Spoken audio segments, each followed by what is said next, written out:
Por lo menos estaban viendo en línea, de repente se distraían, pero ahí medio vieron, ¿verdad? Bueno, Romanos 7.1, hermanos. Romanos 7.1 hasta el verso 6. Gracias, Señor. Vamos ahora a leer este verso. Dice así, ¿acaso ignoráis, hermanos, pues hablo con los que conocen la ley, que la ley se enseñorea del hombre entre tanto que éste vive? Porque la mujer casada está sujeta por la ley al marido, mientras éste vive. Pero si el marido muere, ella queda libre de la ley del marido. Así que, si en vida del marido se uniere a otro varón, será llamada adúltera.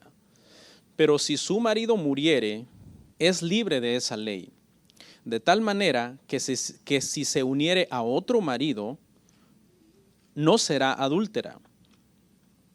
Así también vosotros, hermanos míos, habéis muerto a la ley mediante el cuerpo de Cristo, para que seáis de otro, del que resucitó de los muertos, a fin de que llevemos fruto para Dios. Porque mientras estábamos en la carne, las pasiones pecaminosas que eran por la ley, obraban en nuestros miembros, llevando fruto para muerte. Pero ahora estamos libres de la ley, por haber muerto para aquella en que estábamos sujetos. De modo que sirvamos bajo el régimen nuevo del Espíritu y no bajo el régimen viejo de la letra. Por favor, oren por mí y oremos, hermanos.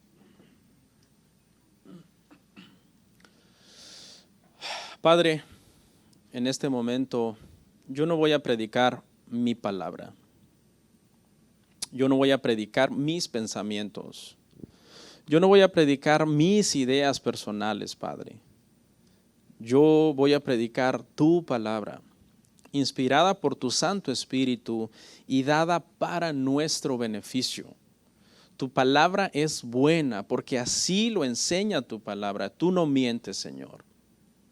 Tu palabra, Señor, es necesaria para que nosotros, Señor, crezcamos espiritualmente, maduremos, demos frutos dignos de arrepentimiento.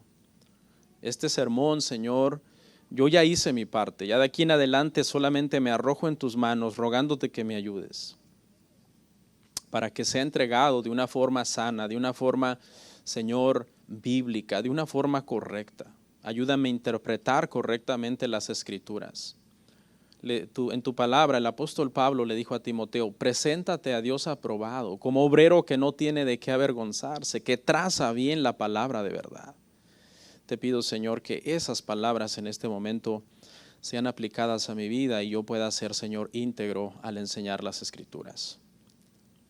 En el nombre de tu Hijo amado, nuestro Señor y Salvador Jesucristo. Amén. Siéntense, hermanos.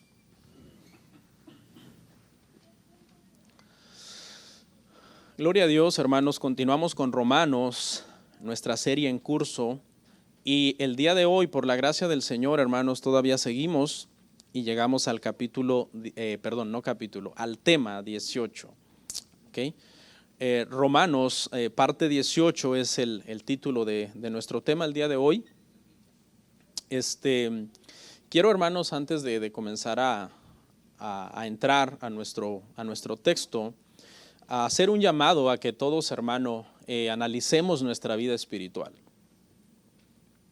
En estos días de crisis mundial, yo creo que es importante que nos hagamos un examen a nosotros espiritualmente. Y usted, en este momento, quiero que usted piense cómo está su vida de oración en este momento. No tiene que cerrar los ojos si quiere, simplemente piense ahí donde está. ¿Cómo está su vida de oración de usted? No estamos hablando de la oración de bendice estos alimentos o de gracias por este día o de gracias porque me voy a dormir. No. Estamos hablando de su vida de oración.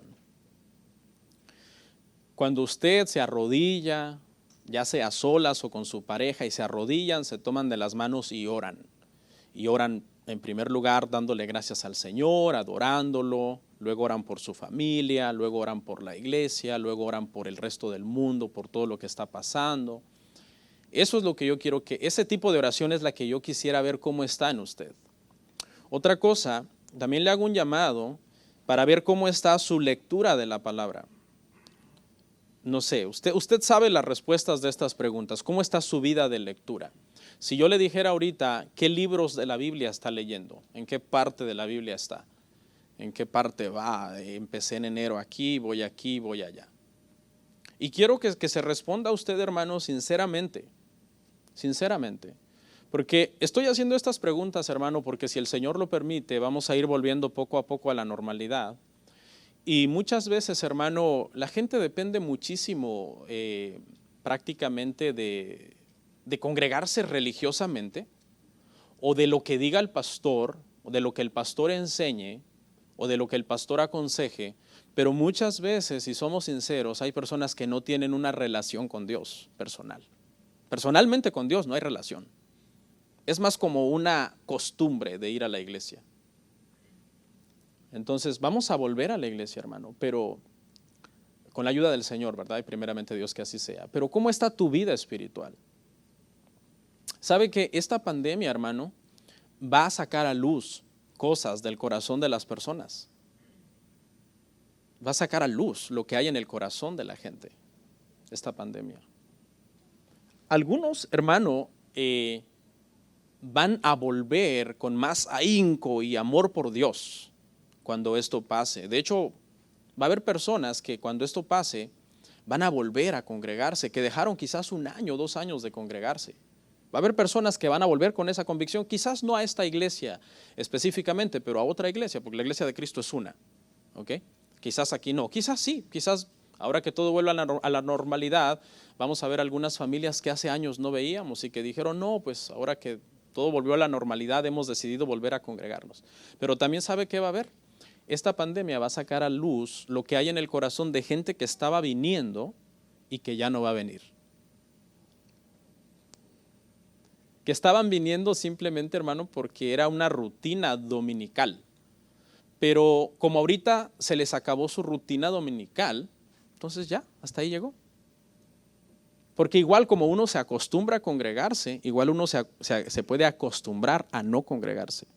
Por eso la Biblia dice, no se dejen de congregar como algunos tienen por costumbre.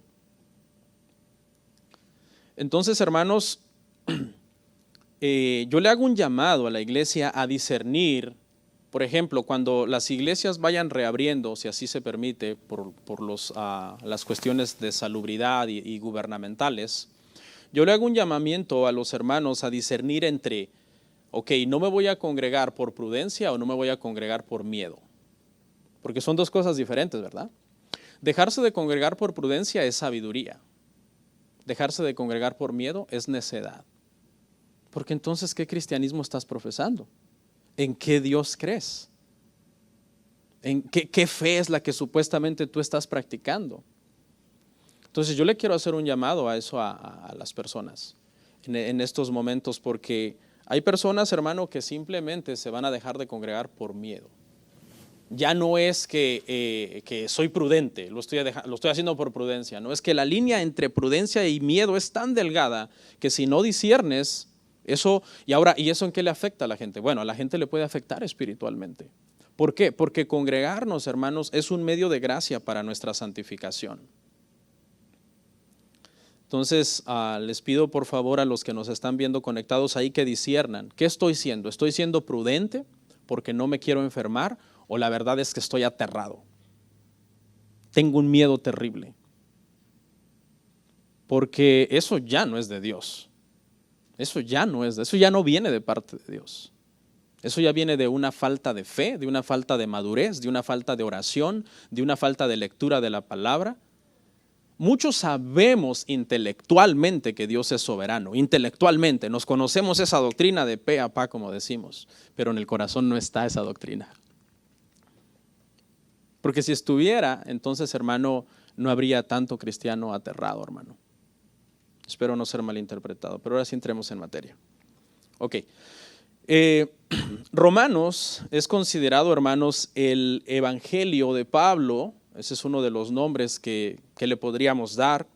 Romanos es el libro que históricamente Dios ha usado para traer grandes reformas, tanto personales como a nivel país, como a nivel mundial, Por ejemplo, una reforma a nivel mundial, hermano, fue la reforma protestante del siglo XVI, que de una u otra forma Dios usó el libro de Romanos para que hubiera ese despertar. Dijimos en una clase pasada que entender Romanos es tan importante que si nosotros entendemos Romanos, prácticamente entenderíamos de una forma más fácil el resto de la Biblia.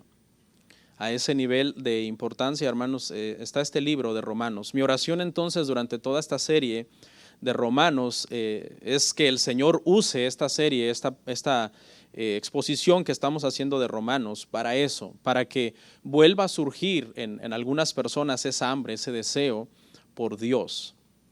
Para que nos ubiquemos un poco, ahora que ya hemos vuelto unos cuantos a la iglesia, voy a hacer un recuento breve. El capítulo 1 dice que todos son culpables de pecado ante Dios. O sea, el capítulo 1 habla de eso. Todos son culpables de pecado delante de Dios. Todo mundo es culpable. En el capítulo 2 habla de que por cuanto todo mundo es culpable, entonces el juicio de Dios es justo. O sea, Dios no va a hacer un juicio injusto sobre los que son culpables, sino es un justo juicio, un juicio necesario. El capítulo 3 aclara que no hay justo ni aun uno porque comenzaron a surgir argumentos. No, pero es que nosotros somos judíos y guardamos la ley. No, pero es que nosotros somos gentiles y somos bien morales. Entonces el capítulo 3 aclara eso, que no hay justo ni aun uno, sea judío, sea gentil, sea moral, sea inmoral. En el capítulo 4, el apóstol Pablo usa a Abraham como un ejemplo de carne y hueso de cómo es la salvación ante Dios y enseña claramente que la salvación es únicamente mediante la fe. De hecho, ese es el tema de Romanos, hermano. El tema de Romanos habla de la justificación únicamente a través de la fe. En el capítulo 5, entonces, pasa ahora el apóstol y dice: para los que han sido justificados por su fe, su salvación está segura, porque tienen paz para con Dios. De eso trata el capítulo 5, una explicación de los efectos de la justificación. Justificación que se aprendió en el capítulo 4, que fue el medio de salvación para Abraham. Y en el capítulo 6, que es el capítulo que terminamos, entonces habla de cómo vive esta gente que ha sido justificada. ¿Cómo vive esta gente? Dice que viven muertos al pecado, vivos para Dios y que ahora viven en santificación. Entonces hasta ahí es un resumen breve y así es como llegamos entonces, hermanos, al capítulo 7. Y seguiremos entendiendo estos temas más a fondo. No se preocupe si a estas alturas usted no tiene algunos conceptos de Romanos todavía muy claros. Esperamos que cuando terminemos dudas que van surgiendo se nos vayan aclarando. Porque es un libro difícil, yo lo he dicho y es la verdad, es un libro difícil, pero no usemos eso como pretexto para no estudiarlo. No, es difícil, no lo estudio, no. Estudiémoslo y tratemos, hermano, de ahondar un poco más. Si nosotros le pudiéramos poner un tema a la sección que vamos a ver hoy, que son 6 versos, el tema sería muertos a la ley. De eso es lo que vamos a hablar el día de hoy, muertos a la ley. El apóstol Pablo, en este pasaje, usa una analogía matrimonial, usa el matrimonio como una analogía para enseñarnos a nosotros qué es estar muertos a la ley. Ahora, no se confunda con muertos al pecado, son dos cosas diferentes. El capítulo 6 aprendimos eso, que el nacido de nuevo está muerto al pecado. Pero ahora aquí en el capítulo 7 el apóstol Pablo va más allá y introduce otro concepto. Él va introduciendo, hermano, estos conceptos como poco a poco, porque no es tan fácil de digerir todo de un solo. Entonces ahora en el capítulo 7 introduce este otro concepto de que no solo estamos muertos al pecado, sino que también estamos muertos a la ley. En esta parte quiero hacer una nota de precaución, porque hay movimientos, hermano, anticristianos que enseñan que Romanos cada vez que dice algo de la ley, que aparentemente como que suena fuerte en contra de la ley, porque dicen, pero espérate, ¿cómo puede estar diciendo Pablo esto de la ley? Entonces hay movimientos anticristianos que introducen la noción de que cada vez que Pablo dice algo fuerte como en contra, ese en contra si quiere póngale comillas, de la ley de Dios, ellos dicen no se refiere a la ley de Dios, se refiere a otra ley. Ellos le llaman la ley del pecado. Ellos dicen, por ejemplo, le voy a mencionar unas cosas que Romanos dice de la ley. No estamos bajo la ley, sino bajo la gracia. Ellos dicen sí, pero ahí lo que Pablo quiso decir es que no estamos bajo la ley del pecado, porque ya el pecado no reina en nosotros, sino que ahora estamos bajo la gracia. Otro, cuando Pablo dice que por la ley nadie será justificado, ellos dicen, no, ahí Pablo se refiere a la ley del pecado, porque claro, la ley del pecado no te va a justificar, porque la ley del pecado es un concepto que se introduce aquí en el capítulo 7, más adelante lo vamos a ver en otro tema, y en el capítulo 8 vamos a seguir aprendiendo acerca de la ley del pecado. Otra cosa, Pablo dice, por ejemplo, por medio de la ley es el conocimiento del pecado. Todo esto que yo le estoy citando son versículos de Romanos que ya hemos visto. Hasta aquí ya todos estos versos ya los hemos visto. Entonces, por medio de la ley es el conocimiento del pecado. Dicen, ¿ya ves? Es la ley del pecado, la que te da el conocimiento de más pecado. Otro, por la ley se introdujo para que el pecado abundase. Eso está en Romanos, ¿verdad? Ya lo vimos. Entonces dicen, ¿ya ves? Es la ley del pecado, la que no estamos bajo la ley del pecado, sino bajo la gracia, pero realmente hay que guardar el Shabbat y hacer un montón de cosas del judaísmo, porque por ahí es por donde van estos movimientos anticristianos. Y otro, el último, es lo que vamos a ver hoy, donde Pablo dice que estamos muertos a la ley. Ellos dicen sí, pero muertos a la ley del pecado, porque acuérdense que en el capítulo 6 dice que estamos muertos al pecado. Y si tú no estudias Romanos, como lo hemos estado haciendo verso a verso, te envuelven con esos conceptos. Te envuelven y te confunden y te llevan prácticamente a ponerte el yugo de la ley en el cuello y a empezar a observar dietas, fiestas, rituales y un montón de cosas. Ahora, ¿por qué les cuesta tanto entender que se refiere a la ley de Dios? Es que no les cabe en su mente que Pablo diga cosas tan fuertes de la ley de Dios. Dicen, es que ¿cómo Pablo puede estar diciendo algo tan fuerte de la ley de Dios? Pero ¿saben qué? Y aunque le resulte a mucha gente chocante, Pablo en todas estas sentencias se refiere a la ley de Dios. ¿Qué ley de Dios? Se refiere a los 10 mandamientos más otros 611 mandamientos de la Torah, que en total dan 613 mandamientos. Y lo que Pablo está diciendo es que no estamos bajo esa ley. No estamos bajo la ley de Dios. De los 613 mandamientos de la Torah, algunos lo dividen en menos, otros en más, pero más o menos ese es el número de mandamientos más aceptados en términos generales. Mire, con un simple verso le voy a demostrar que se refiere a la ley de Dios. Vea Romanos 7:7. Y Romanos 7:7 viene en el contexto de que está diciendo que estamos muertos a la ley. ¿Qué diremos pues? ¿La ley es pecado? En ninguna manera. Pero yo no conocí el pecado sino por la ley, porque tampoco conociera la codicia si la ley no dijera no codiciarás. No codiciarás. Ahí está claro.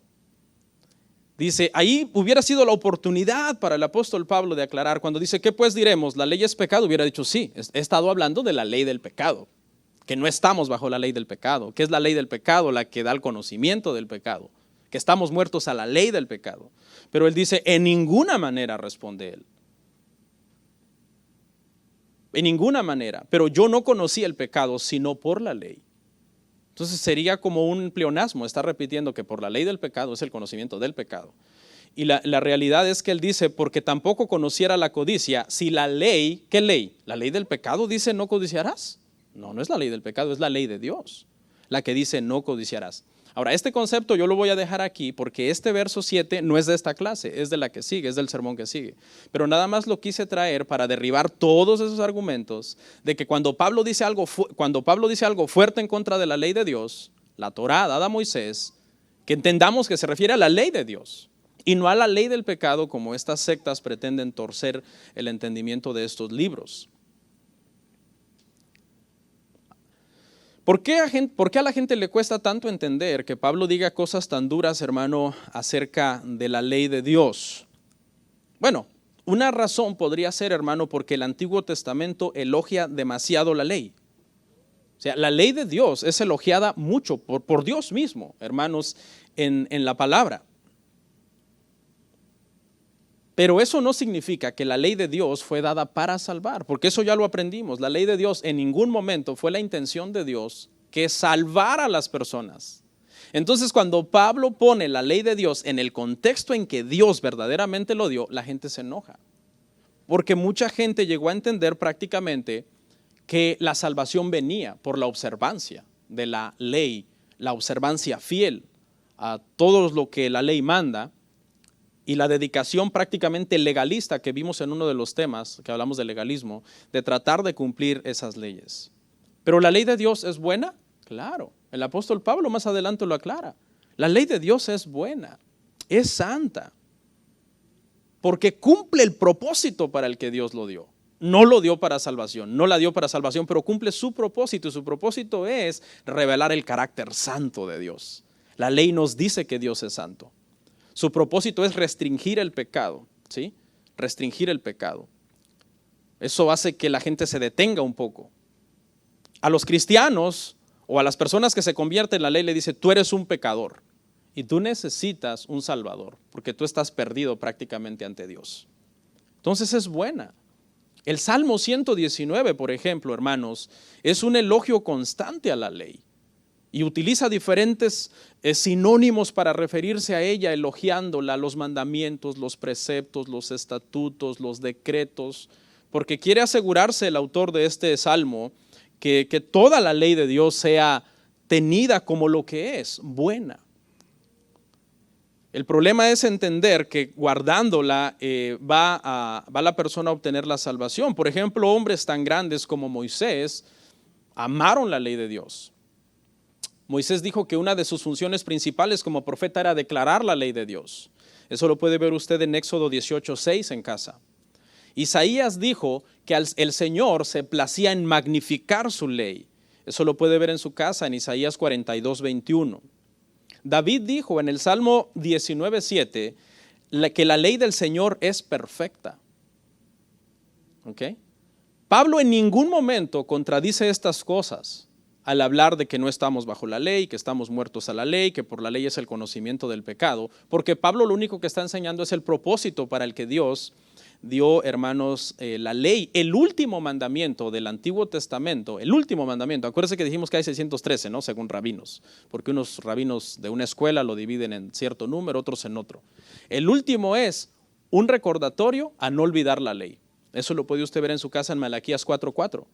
El último mandamiento, antes de que venga el periodo del silencio y antes de que vengan los evangelios, es: no se olviden de la ley que le di a mi siervo Moisés allá en Horeb, o el monte Sinaí, que es lo mismo. El detalle, hermano, es que para los tiempos de Pablo y para los tiempos de Jesús, los judíos habían llegado a desarrollar un celo a tal grado por la ley que la idolatraban. Y comenzaron a inventar cosas, hermano, antibíblicas acerca de la ley de Dios. Por ejemplo, el rabino Rabá, que escribió en el Talmud de Babilonia, escribió lo siguiente en el Talmud de Babilonia: Dios creó al hombre con una inclinación hacia el mal. La Torá, escribió, fue dada por Dios para vencer esa inclinación en el hombre. Pero eso no dice la Escritura. Mire lo que dice la Escritura, Eclesiastés 7:29.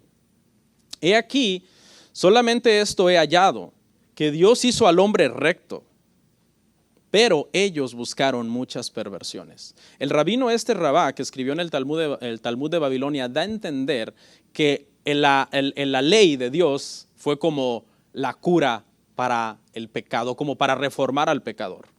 La ley nunca reforma al pecador, nunca. Y eso es fuerte. Y nos estamos refiriendo a la ley de Dios, porque eso es lo que Pablo nos ha enseñado. ¿Qué fue lo que dañó al hombre? Al hombre lo que lo dañó fue el pecado. Cuando Adán fue creado como un ser recto, nos enseña la palabra. ¿Qué fue lo que lo llevó entonces a buscar muchas perversiones? El pecado. Cuando él desobedeció a Dios, cuando él desobedeció lo que Dios le había mandado. Entonces tengamos mucho cuidado, hermanos, cuando nosotros oímos, por ejemplo, personas anticristianas que tienen mucho apego a la ley, porque ellos son muy talmúdicos, ellos son dados mucho a contradecir la ley escrita. Porque hay una tradición rabínica, hermano, que enseña que cuando Moisés subió al monte Sinaí, Dios le dio dos leyes. Le dio la ley escrita, la Torá, y la ley oral. Una ley que Moisés no escribió, sino que como que la aprendió de memoria, por decirlo. Entonces ellos dicen que la intención de Dios de haberle dado 2 leyes fue la primera escrita para todo el pueblo para que supieran la voluntad de Dios, pero la ley oral para que supieran cómo interpretar la ley escrita. Y ellos han llegado al entendimiento, hermano, de que prácticamente el que no conoce la ley oral de Dios no puede interpretar para nada lo que está escrito. Porque dicen que la Torá es tan difícil que para un hombre natural que no conoce la ley oral, los mandamientos de Dios resultan ininteligibles. Es decir, no me hace sentido lo que está diciendo aquí Dios. Entonces por eso ellos dicen, Dios dio una ley oral para que nosotros podamos interpretar.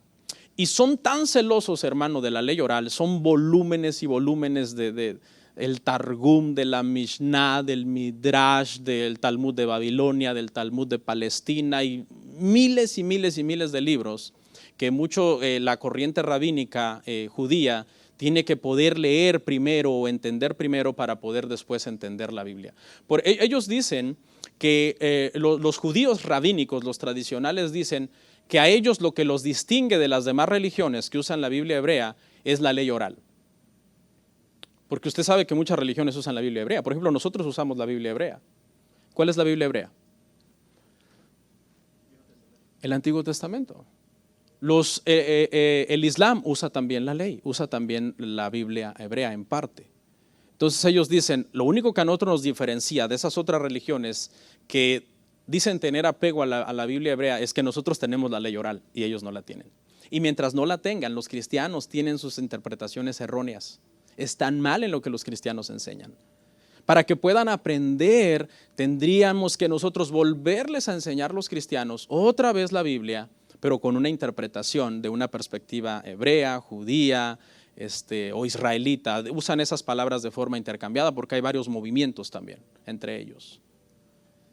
Pero realmente, hermano, este es lo que significa este pasaje, de que estamos muertos a la ley de Dios. Y eso es lo que vamos a tratar de comprender por medio, hermanos, del segmento que vamos a estar estudiando el día de hoy. Nosotros los cristianos entendemos por la palabra cuál es el verdadero propósito de la ley de Dios. Y eso es lo que, hermano, Pablo no tenía ninguna intención de menospreciar la ley de Dios, sino de ponerla en el lugar que Dios en el lugar en el que Dios originalmente lo dio, para la intención verdadera. Jesús, por ejemplo, nunca menospreció la ley. Él dijo, yo vine a cumplir la ley, cada jota, cada tilde. Y Jesús es el único que puede cumplir cada jota y cada tilde de la ley. El único que la puede cumplir. Santiago 2:10 dice que si tú guardas un mandamiento y quebrantas uno, quebrantaste todo. Por eso es que Cristo nos vino a salvar prácticamente de la ley, porque bajo la ley todo mundo está condenado, nadie puede guardar la ley. Jesús la cumplió en 2 sentidos. Número 1, obedeciendo perfectamente la ley moral de Dios, desde la cuna hasta la tumba. Y en segundo lugar, cumpliendo cada profecía que estaba escrita en la ley sobre él. Nosotros no podemos cumplir la ley de esa manera. Hay mucha gente que dice, si Jesús guardó la ley, nosotros podemos guardarla. Sí, pero Jesús guardó cada jota y cada tilde. ¿Tú puedes guardar cada jota y cada tilde? Porque sin templo hay un montón de mandamientos rituales que no se pueden guardar. Entonces hasta ahí llegaste, ya no puedes guardar cada jota y cada tilde como Él lo hizo. Entonces, hermanos, en estos temas de Romanos, lo que se está desarrollando es tratar de entender estos dos extremos que son peligrosos. El primer extremo es creer que únicamente por tu apego a la ley eres justificado, que es como la única forma de salvación, por la fidelidad a la letra de la ley. Los judíos habían caído en un legalismo de tener fidelidad a la letra de la ley sin tener fe en el dador de la ley. Su fe en el dador de la ley estaba dañada, pero su fidelidad a la letra era muy buena, porque lo que querían, dice, era buscar la gloria de los hombres, el elogio de los hombres. Llegaron a enseñar que con solamente tener una copia en tu poder, tú ya eras un bendecido, con solo tener una copia en tu poder de la ley, o memorizarla mecánicamente y repetirla en alta voz. Ellos decían, con eso, que tú tengas una copia y la memorices y la repitas en alta voz, tú ya eres una persona bendecida por Dios. Entonces el Señor habló por medio de Isaías, veamos el 29:13 de Isaías, diciendo que no, que Él conocía el corazón y que por mucho que observaran la ley, Él sabía que su corazón estaba lejos de Él. Dice pues el Señor, porque este pueblo se acerca a mí con su boca y con sus labios me honra, pero su corazón está lejos de mí. Y su temor de mí no es más que un mandamiento de hombres que les ha sido enseñado. Esa era la situación, porque se había llegado a pensar que la justificación era por guardar la ley. Y los llevó a idolatrar la ley entonces a estas personas y volverse legalistas, pero realmente, hermano, ya no había el temor en su corazón. El día de hoy igual hay muchos cristianos, hermano, que honran a Dios solo de labios. El día de hoy hay gente que honra a Dios solo de labios. Mire, ¿cuántos saben que es un polígrafo? El detector de mentiras. Es bastante atinado, ¿eh? Hay gente que lo sabe engañar, pero tiene que ser alguien muy astuto para poder engañar al polígrafo. En los casos que yo he visto de FBI y todo eso, por lo general el polígrafo siempre detecta cuando alguien está mintiendo. Entonces, imagínese traer un polígrafo a la iglesia, hermano, y pasar a los hermanos uno por uno y decirle, sentarlo y conectarle todos los cables. Hermano, ¿cuánto tiempo está orando con su esposa? Sería interesante, ¿no? Hermano, ¿qué libro de la Biblia va ahorita? Hermano, ¿cuánto tiempo le dedica usted a meditar en la palabra y en la escritura? Hermano, los resultados, bueno, solamente usted sabe qué resultados saldrían, ¿eh? Pero sería terrible que estuviéramos proyectando los resultados en la pantalla, ¿no? Mintió. Hay mucha gente, hermano, que realmente... y aquí viene el pretexto. Si el pastor supiera mi schedule, si el pastor supiera mi vida, no me estaría presionando para que yo busque de Dios. ¿Sabe qué he aprendido, hermano? He aprendido que cuando tú amas algo, tú haces tiempo, tú buscas tiempo para hacerlo. ¿Por qué cree que hay gente, hermano, que el día que juega su equipo favorito no trabaja o se viene temprano del trabajo? Porque ama, es una pasión. Cuando tú amas algo, tú buscas la forma de hacerlo. Te rebuscas, te reorganizas, pero cuando tú no amas algo, tú buscas los pretextos para no hacerlo. Ahí podríamos simplemente con eso, con observar tu vida espiritual, podríamos saber si tú eres un cristiano que de verdad ama a Dios de corazón. Entonces ese era un extremo, guardar la ley de una forma ritual sin realmente devoción en el corazón. Pero ¿cuál era el otro extremo que había en estos tiempos que se escribe Romanos? Era que gente dijera, me gusta lo que Pablo está diciendo, porque Pablo está enseñando una salvación por gracia, donde una vez que yo soy salvo, ahora yo puedo vivir como yo quiera. Y ese es el otro extremo que también Pablo trata de corregir. Por eso Romanos es bien importante, hermano, porque nos enseña correctamente la doctrina de la salvación y la santificación. Y yo he aprendido, hermano, que cuando hay cristianos que estas dos doctrinas las tienen mal, por lo general tienen muchas otras mal. Porque la doctrina es como un entramado donde funcionan unas con otras. Y si una está mal, es probable que las demás también estén mal. Y a mucha gente le aburre las doctrinas de la salvación, pero son bien importantes. Son primordiales para en nosotros, hermano, tener una relación correcta con el Señor y vivir un cristianismo bíblico. Vamos a analizar entonces, hermanos, Romanos 7:1. ¿Acaso ignoráis, hermanos, pues hablo con los que conocen la ley, que la ley se enseñorea del hombre entre tanto que éste vive?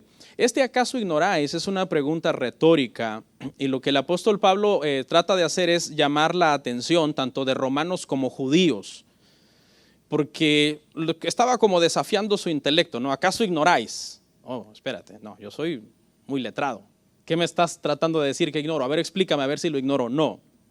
Entonces, una vez que llama su atención, dice, hermanos, pues hablo con los que conocen la ley, y aquí, hermanos, se está refiriendo a judíos, que los llama hermanos, porque obviamente el apóstol Pablo es descendiente de Abraham, igual que los judíos, y genéticamente entonces los llama hermanos. No significa necesariamente que eran hermanos en la fe, que eran precisamente personas convertidas a Cristo, sino simplemente los generaliza, dice, hablo con ustedes, los que son conocedores de la ley. ¿Y por qué se dirige a ellos? Porque son ellos los que tienen la preocupación de que Pablo, con sus declaraciones que ha hecho acerca de la ley, está denigrando la ley.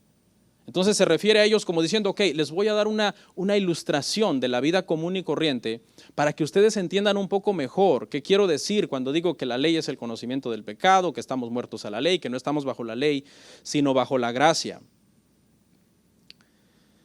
Y empieza entonces, hermanos, él a decir, la ley se enseñorea del hombre mientras vive. Ahora, aquí vamos a hacer una aclaración. Aquí la palabra ley, cuando dice la ley se enseñorea del hombre, Pablo incluye todo tipo de leyes. Leyes civiles, leyes romanas, leyes griegas, y la ley de Dios también está incluida, porque por eso dice, los llama hermanos a los judíos, diciendo, hablo con ustedes que conocen la ley.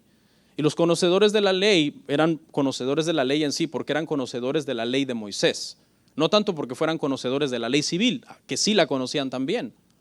Pero se estaba refiriendo en este sentido a que es la ley de Dios. Escuche, es la ley de Dios, porque aquí la gente que está en contra de esta postura que yo estoy enseñando dice, pero ahí no dice la ley de Dios, ahí dice la ley se enseñorea, pero puede ser cualquier otra ley. Pero en el contexto que nosotros venimos hablando desde Romanos 1:1, sabemos que está hablando de la ley de Dios, porque ese es el contexto que el apóstol Pablo ha venido arrastrando en todos los capítulos, hermanos, que hemos visto. Esta es la ley que se enseñorea del hombre. No es en sí, nosotros no somos pecadores por las leyes civiles. Nosotros somos pecadores porque la ley de Dios nos dice que somos pecadores. Entonces, decir que ahí no se refiere a la ley de Dios es agredir el contexto. Y esto lo que quiere decir, y aquí es donde empieza la ilustración, ¿verdad? Dice, lo que quiere decir es que un criminal, cuando ya está muerto, ningún proceso legal o castigo judicial puede operar sobre esta persona. Sin importar qué crimen haya sido, qué malvado haya sido el crimen que cometió, ya la ley no puede castigarlo. Por ejemplo, Harvey Lee Oswald fue el presunto asesino de John F. Kennedy, pero nunca fue a juicio. ¿Saben por qué? Porque fue asesinado antes de que fuera a juicio. Entonces simplemente se le acusó, ¿verdad? Era el presunto asesino, pero la ley no le pudo hacer nada, ya. Porque él estaba muerto.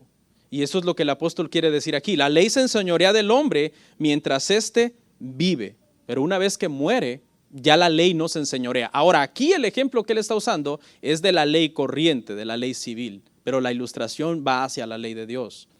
Verso 2. Porque la mujer casada está sujeta por la ley al marido mientras éste vive, pero si el marido muere, ella queda libre de la ley del marido. Acá comienza entonces la analogía.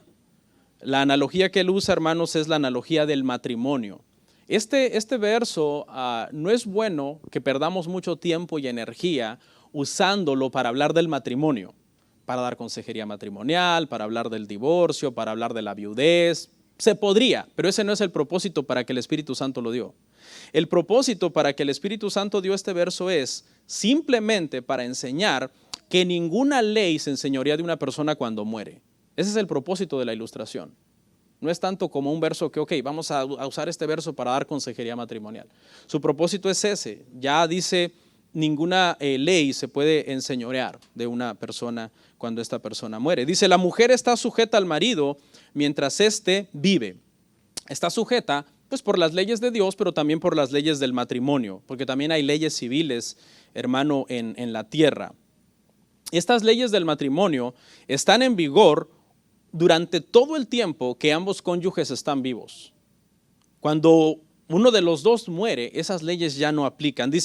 Porque dice, la mujer está sujeta al marido mientras éste vive, pero si el marido muere, ella queda libre de la ley del marido. ¿Qué es lo que nos mantiene entonces a nosotros ligados, hermano, en el matrimonio?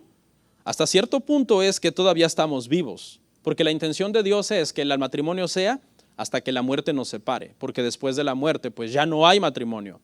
¿Okay? Pero ¿qué acaba con la ley del matrimonio? La muerte. Ahí acaba la ley del matrimonio y entonces alguien se podría volver a casar legalmente. Mientras tanto, dice en el verso 3, lea conmigo, así que si en vida del marido se uniere a otro varón, será llamada adúltera. Pero si su marido muriere, es libre de esa ley, de tal manera que si se uniere a otro marido, no será adúltera. Toda persona que estando su esposo, su esposa vivo, le traiciona, le engaña y tiene relaciones sexuales con otra pareja, las leyes del matrimonio prohíben eso. Las leyes del matrimonio, la ley de Dios, a eso le llama adulterio. Si en vida, dice, del varón se uniere, será llamada adúltera. Pero si su marido muriere, es libre de esa ley, De tal manera que si se uniere a otro marido, no será adúltera. Ahora, el contexto cristiano nosotros ya lo conocemos. No es que ya se murió mi pareja y ahorita voy, me acuesto con quien sea y no seré adúltero. No, en el contexto tiene que haber, ¿qué cosa? Un nuevo matrimonio, ¿verdad? Porque estamos hablando de cristianos. Estamos hablando que somos cristianos. ¿Qué otra condición? A ver, ayúdenme. Ok. Muere tu pareja, Dios no lo quiera. Quedas libre de la ley del matrimonio. Puedes volverte a casar porque la Biblia lo permite. De hecho, lo manda cuando hay cierta edad de juventud, lo manda. Pero hay otro requisito, con tal que sea en el Señor. Porque somos cristianos, ¿no? Entonces, ¿qué ley se está violando cuando una persona sigue esos pasos? Ninguna ley se está violando. Quedó libre de la ley del matrimonio anterior y ahora no será llamada adúltera, dice, cuando se una a otro marido. Es cuando el marido muere, entonces. Es la muerte del marido anterior la que liberó a la mujer casada de la ley de ese matrimonio. Y ahora está libre para volverse a casar con otro varón con tal que sea en el Señor. Dice, ahí mismo dice, queda libre de esa ley. Queda libre de esa ley. Las responsabilidades que conlleva esa ley se terminan con la muerte. Verso 4. Así también vosotros, hermanos míos, habéis muerto a la ley mediante el cuerpo de Cristo, para que seáis de otro, del que resucitó de los muertos, a fin de que llevemos fruto para Dios. Habéis muerto a la ley. Dice que nosotros hemos muerto a la ley, y se refiere a la ley de Dios, a todos los mandamientos de Dios. Dice que nosotros, hermano, estamos muertos y que eso se logró por medio de la muerte de Cristo, en el cuerpo de Cristo. Note que aquí ya no dice hermanos como en el verso anterior que se refería a hermanos raciales, sino aquí afectuosamente dice así también vosotros hermanos míos, porque ahora se refiere a cristianos. Aquí es donde la analogía va a tener su aplicación, que la analogía ya pasó, ahora así es como la vamos a aplicar a nosotros, los cristianos, los que tenemos una misma fe. Por eso los llama afectuosamente hermanos míos y dice, habéis muerto a la ley mediante el cuerpo de Cristo. Y esta es la enseñanza, que estamos muertos a la ley. La muerte, escuche, la muerte del marido anterior libró de la ley del matrimonio a la mujer. La muerte de Cristo a los que nosotros creemos en Él nos libró ¿de qué ley? De la ley de Dios. Esa es la analogía, esa es la ilustración. ¿En qué sentido nos libró? Que ahora nosotros vamos a vivir como nosotros querramos. No, nos libró en el sentido de que nuestra relación con Dios ahora ya no depende de la ley. Nosotros tenemos una relación directa, un acceso directo por medio de Cristo. El nuevo marido. La iglesia está con el esposo divino en una relación nueva. La relación es completamente diferente de nosotros con Dios ahora. La ley no nos puede hacer nada, no nos puede castigar. Estamos muertos. Muertos al pecado también, acuérdense. Muertos al pecado también. Porque aquí es donde se acusa que este mensaje es antinomianista cuando dice, si los cristianos enseñan que están muertos a la ley, hacen con la ley lo que quieran. No, al contrario, nosotros ponemos a la ley en su sano contexto para darle la gloria a Dios, porque sabemos que no hay salvación para nosotros, sino por medio de aquel que la ley nos señala, diciéndonos, vayan a Cristo, porque Él es el Salvador. Ese es el mensaje de Gálatas.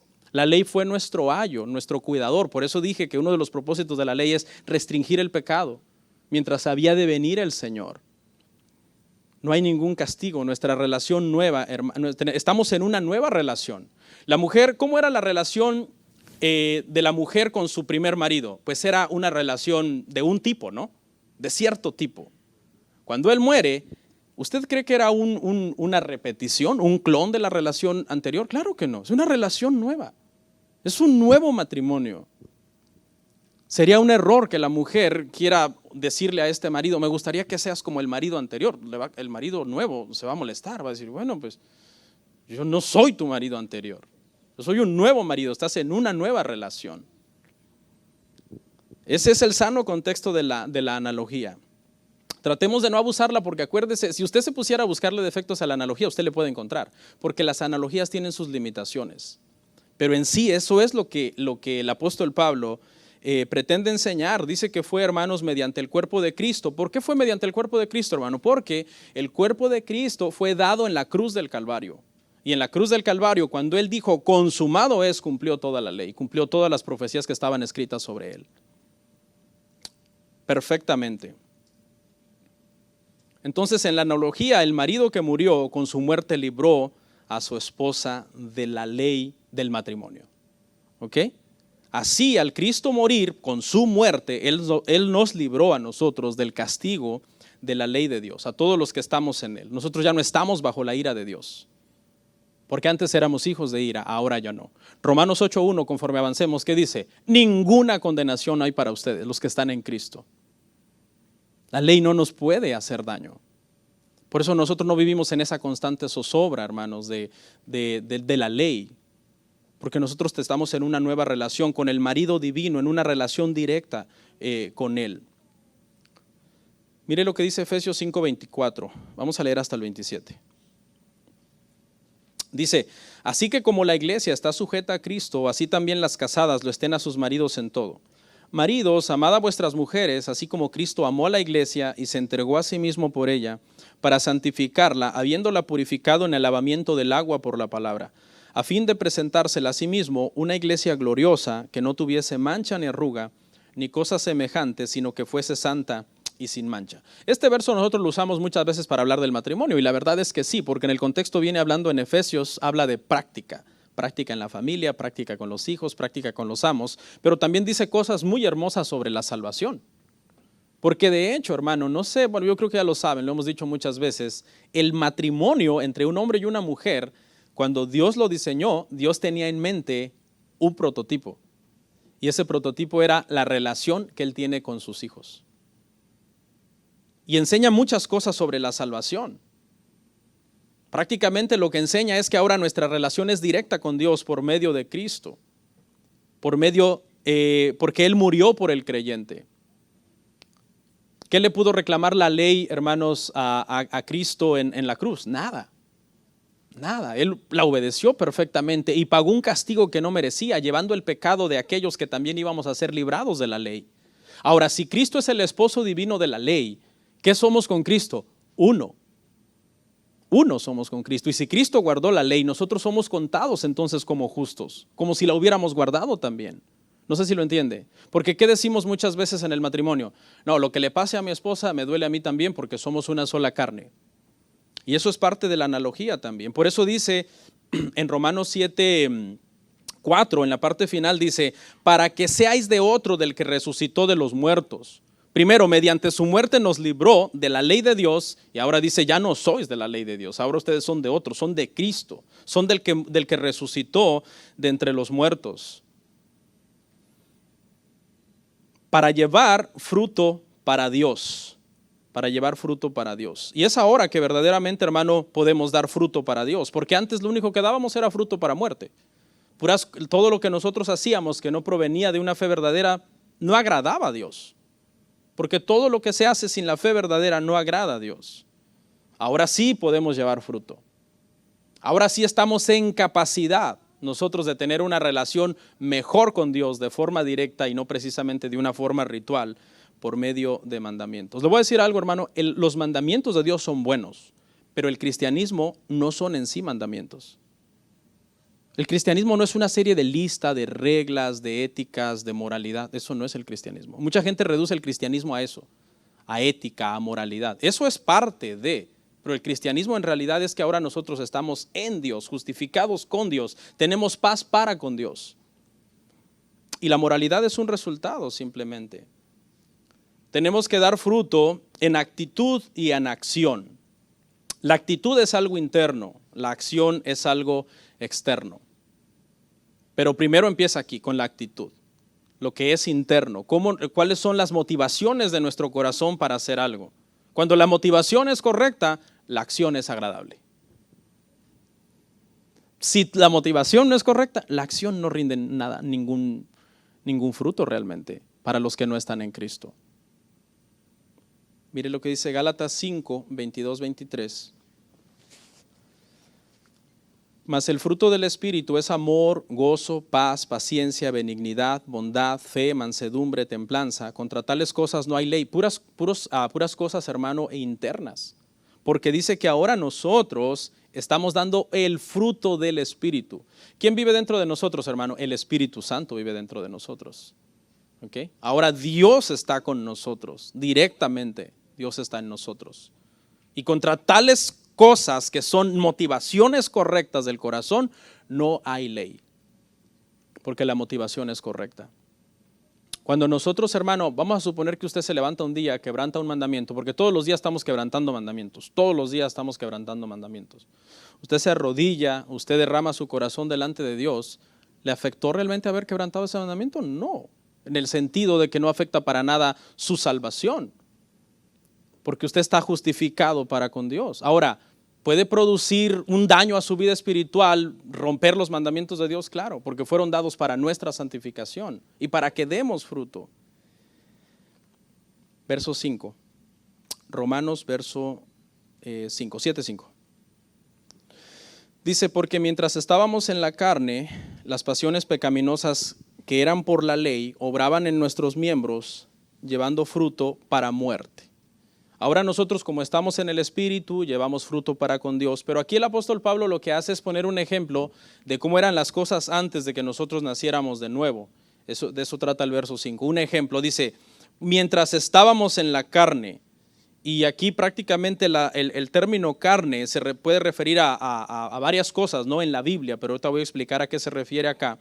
En primer lugar, carne, algunas veces en la Biblia se refiere simplemente al aspecto físico, carne, materia. ¿Por qué? Porque dice la Biblia que Cristo vino en carne y que el que niegue eso prácticamente es un anticristo. Tenemos que entender que Cristo fue Dios encarnado. En ese sentido, la palabra carne se usa en la Biblia. También se usa en el sentido de referirse a cosas morales que son que implican maldad. En esa carne de maldad era como nosotros estábamos antes. Se refiere a nuestra naturaleza caída, nuestra naturaleza no regenerada. Era la única naturaleza en la cual nosotros podíamos operar y podíamos funcionar. Nosotros somos llamados a no andar en la carne.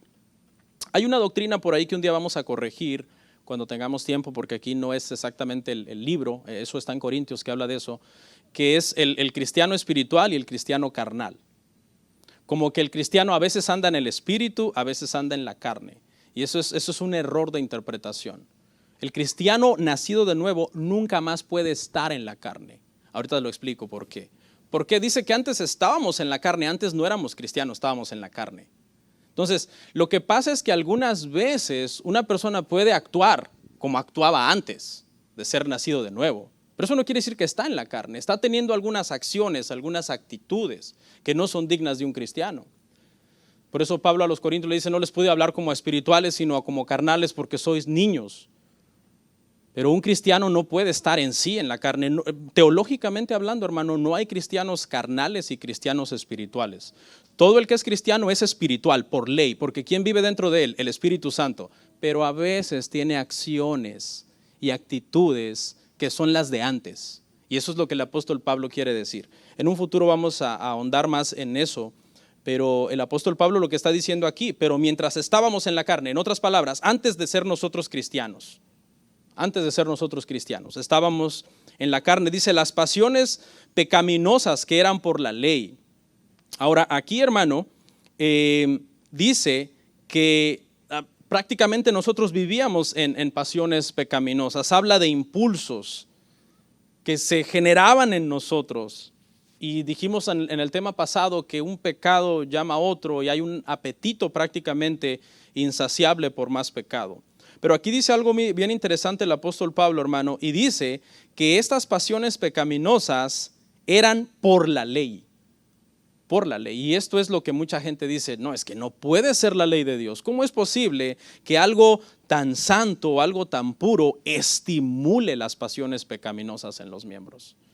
¿Qué quiere decir esto? Está complicada esta declaración del apóstol Pablo.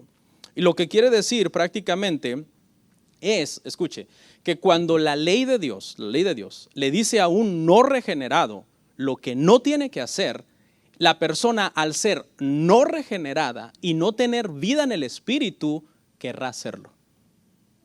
¿Por qué? Porque simplemente no es hijo de Dios.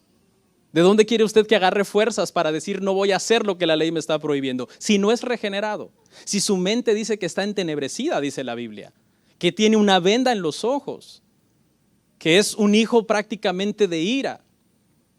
Entonces, eso es lo que esto quiere decir. Las pasiones pecaminosas, dice, eran por la ley, pero esto no quiere decir que la ley sea mala, sino que así era como nosotros procedíamos antes de nacer de nuevo. La ley entonces prácticamente da la idea, y conforme avancemos en el capítulo vamos a entender más, porque dice el apóstol Pablo en el verso 7, yo no codiciaría si la ley no dijera, no codicies. ¿Sí me entiende? Entonces la ley es la que entonces le estaba generando ese impulso a una persona no regenerada. Es bien interesante este punto. Y por último, ahí en el verso 5, dice que entonces, una vez que la ley decía prácticamente esto es pecado, y cuando no estábamos regenerados lo hacíamos, aumentando nuestras pasiones pecaminosas, eso daba como fruto muerte. Muerte. En un resumen de este verso, agarrándolo de forma inversa, lo que quiere decir este verso es lo siguiente, así dice, la ley nos decía que es el pecado. Ahora, tras nosotros saber que era pecado, querríamos cometer ese pecado, porque estábamos en una naturaleza no regenerada. Al hacer ese pecado, traspasábamos la ley dictaba un castigo, y el castigo de ese pecado era la muerte. Esa era nuestra situación anterior. Ese es el ejemplo que el apóstol Pablo está usando para decir, así estábamos antes, cuando estábamos en la carne, cuando no éramos cristianos. Pero el verso 6 entonces continúa diciendo, pero, y está enlazando con lo que éramos antes. Pero ahora estamos libres de la ley, por haber muerto para aquella en que estábamos sujetos, de modo que sirvamos bajo el régimen nuevo del Espíritu y no bajo el régimen viejo de la letra. ¿Se acuerda lo que provocaba la ley en nosotros cuando estábamos en la carne? Pasiones pecaminosas. Dice, pero ahora ya no, porque ahora nosotros, dice, estamos libres de la ley. Porque ahora nosotros estamos muertos al pecado. Por haber muerto, dice, para aquella en que estábamos sujetos. Morimos al pecado, morimos también a la ley. ¿Cómo morimos, pastor? Mediante el cuerpo de Cristo. ¿Por qué? Porque nosotros los nacidos de nuevo estamos tan unidos en Cristo que cuando nosotros nacimos de nuevo, el Señor nos contó como muertos con Cristo. Y cuando Cristo resucitó de entre los muertos, el Señor nos consideró resucitados a una nueva naturaleza con Cristo. Así es nuestra unión de fuerte con el Señor. Por eso nuestra relación ya no es por la ley, porque estamos directamente con el esposo, en una nueva relación con un nuevo marido, hablando metafóricamente hablando. Espero no confundirlos, ¿no? Pero vamos a seguir tratando de entender este tema. Dice, pero ahora estamos libres de esa ley, por haber muerto para aquella en que estábamos sujetos. Mire lo que hizo Cristo en la cruz. Gálatas 3:13. Gálatas 3:13.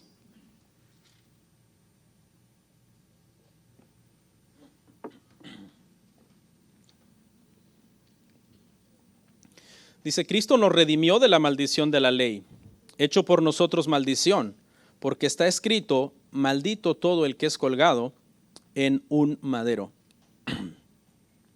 Prácticamente Cristo, hermanos, en el Calvario nos liberó de la ley. Pastor, ¿por qué nos liberó? Porque tú no la puedes guardar. Lee Santiago. No la puedes guardar. No, pero es que yo me esfuerzo y guardo unos. Lo siento, unos no sirven. Unos no sirven. Si quieres que la ley te justifique, tienes que guardarla perfectamente, perpetuamente. Anoche me llamó una persona, me estuvo llamando todo el día, y no le contesté porque no contesto a veces números que no conozco. Finalmente dije, ay, ¿qué querrá? Le contesté, era una persona judaizante, quería pelear. Y yo creo que esperó a que se metiera el sol, porque no pueden pelear mientras no se mete el sol, porque estaba en Shabbat. Y entonces, a eso es a lo que me refiero, ¿ve?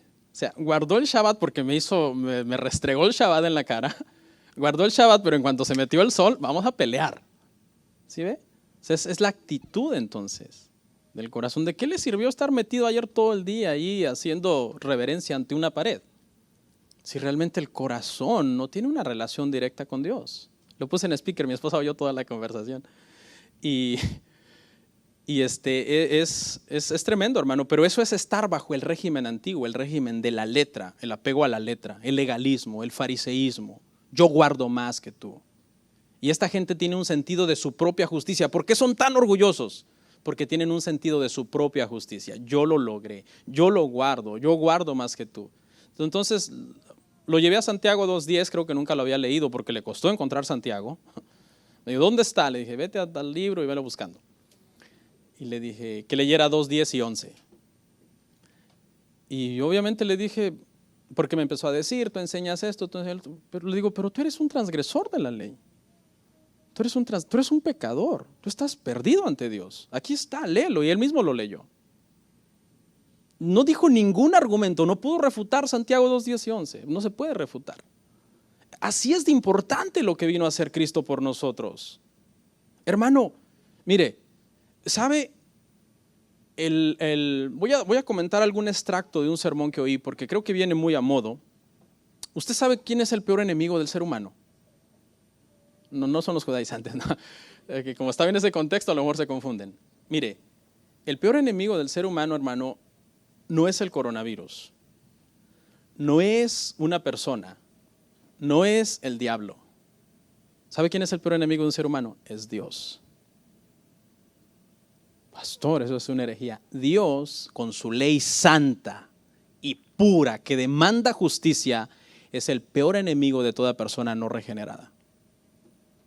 Por eso los demonios, cuando vieron que Cristo venía, dijeron, ¿acaso has venido a destruirnos antes de tiempo? ¿Qué enseñó Jesucristo acerca de a quién temer? No temáis al que puede matar el cuerpo. No teman al que mata el cuerpo y manda el alma al infierno. Y ese no es el diablo, porque el diablo no es soberano en el infierno. El diablo está siendo atormentado en el infierno. Ese es Dios. Así de importante es, hermano. ¿Sabe qué? Dios mandó a su Hijo a la cruz a librarnos de sí mismo, de su misma ira.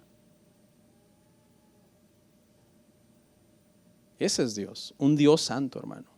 Por eso es que es tan importante la doctrina de la gracia, porque si no fuera por gracia estaríamos sujetos a la ira de Dios. Voy cerrando. De modo que sirvamos, dice, de modo que ahora sirvamos. Ahora sí nosotros podemos servir a Dios en el Espíritu. De hecho, nosotros los regenerados, los que estamos en el Espíritu, somos los que más le agrada a Dios cuando cumplimos un mandamiento. Cuando un no regenerado cumple un mandamiento es una ofensa para Dios, porque está buscando ¿qué? Su autojusticia. No, Dios no lo ha justificado, porque no ha venido a Cristo y Él se quiere autojustificar. Yo lo guardo, pero cuando nosotros, los que hemos sido justificados, no por obligación, sino por deleite, nos arrodillamos y oramos, oh, eso es agradable ante Dios, porque no lo hacemos bajo el régimen antiguo de la letra, lo hacemos porque estamos en el Espíritu, no sé si lo entiende. Esa es una nueva relación, hermano, con el Señor. No bajo el régimen viejo, hermanos, de la letra, porque no estamos más bajo ese régimen. La letra se refiere a aquellas letras que fueron escritas en las tablas de piedra, que es la ley que Dios le dio a Moisés. No estamos bajo esa ley, por la gracia del Señor.